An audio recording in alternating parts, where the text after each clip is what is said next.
कहते हैं बिहार की राजनीति में सत्ता के लिए यात्रा की शुरुआत नीतीश कुमार ने की थी।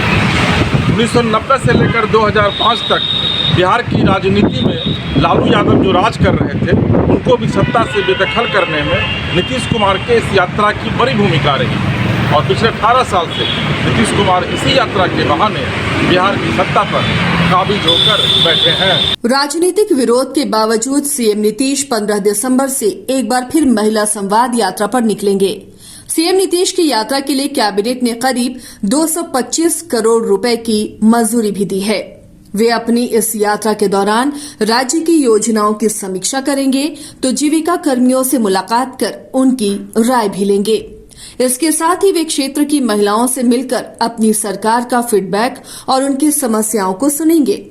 सीएम नीतीश की यात्रा को लेकर विपक्ष सवाल खड़े कर रहा है और जनता के पैसे का दुरुपयोग इस यात्रा को करार दे रहा है। बात करना चाहिए, मुख्यमंत्री को संवाद जो है लगातार अपने जनता मालिकों के बीच जो है करते रहना चाहिए। दीवार जो है पटना में जैसे खड़ा किया गया है वैसे खड़ा नहीं करना चाहिए। अच्छा है जा रहे हैं, लेकिन एक आश्चर्य की बात है कि अगर मुख्यमंत्री को अपने मालिक जनता से ही बात करना है, संवाद करना है, तो 200 करोड़ से भी ऊपर की राशि कहाँ खर्च होगा। जानकारों की माने तो हाल में कई राज्यों में संपन्न विधानसभा चुनावों में महिलाओं के लिए विशेष योजनाओं की घोषणा करने वाली पार्टी को महिलाओं का अपार समर्थन मिला है। ऐसे में नीतीश कुमार अपनी इस यात्रा के बाद महिलाओं के लिए फिर से किसी बड़ी योजना की घोषणा कर सकते हैं। नीतीश कुमार 2005 से अब तक साइलेंट वोटर्स के दम पर ही मुख्यमंत्री बनते आए हैं। हालांकि ये साइलेंट वोटर्स नीतीश कुमार के लिए सिर्फ एक वोट बैंक ही नहीं, बल्कि नीतीश कुमार भी इन साइलेंट वोटर्स के लिए हमेशा एक से बढ़कर एक योजनाएं लाते रहे और उन्हें खुश करते दिखे। यात्रा पर जा रहे हैं और कोई ये पहली बार नहीं जा रहे हैं।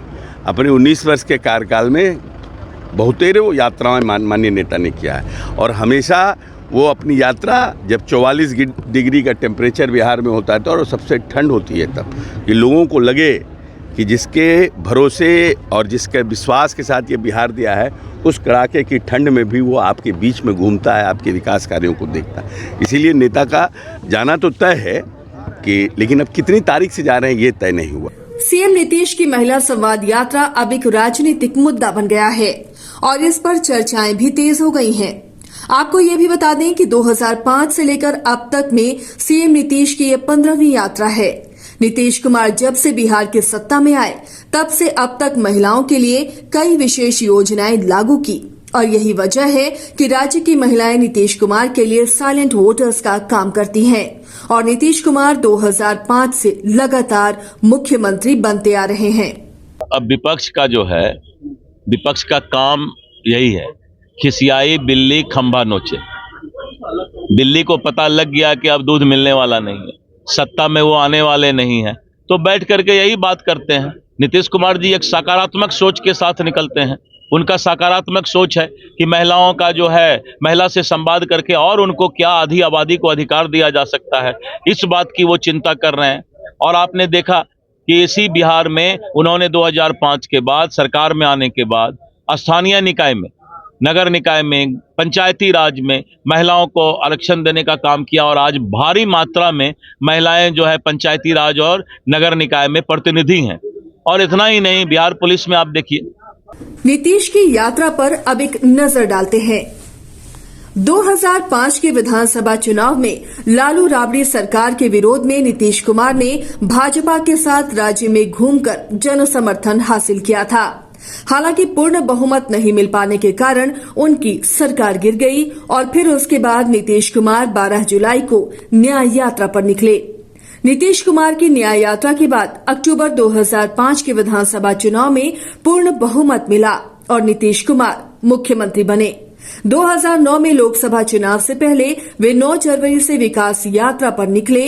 इस यात्रा का उन्हें भी बेहतर परिणाम मिला। लोकसभा चुनाव में सफलता के बाद वे फिर 17 जून 2009 से धन्यवाद यात्रा पर निकले। इसके बाद नीतीश कुमार 2010 के विधानसभा चुनाव के दौरान मतदाताओं को अपने पक्ष में करने के लिए एक बार फिर 25 दिसंबर 2009 से प्रवास यात्रा पर निकलकर अपने 4 वर्षों के कामकाज का लोगों को हिसाब दिया। कुछ ही दिन बाद विधानसभा चुनाव से पहले 28 अप्रैल 2010 से पहले विश्वास यात्रा पर निकले। 2011 के विधानसभा चुनाव में नीतीश कुमार को प्रचंड जीत मिली और वर्ष के अंत में फिर वे सेवा यात्रा पर निकले।